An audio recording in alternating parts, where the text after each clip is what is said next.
today we have the 2020 Ford Puma. This vehicle has done just over 38,000 miles. It has a manual transmission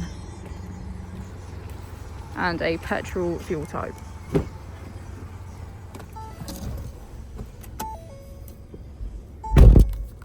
To the left of our steering wheel, we have cruise control as a feature, as well as our keyless ignition. On the right, we have voice control.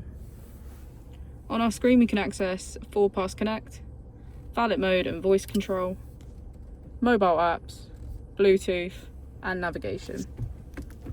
If we put the vehicle into reverse, we can see that it comes with rear parking sensors.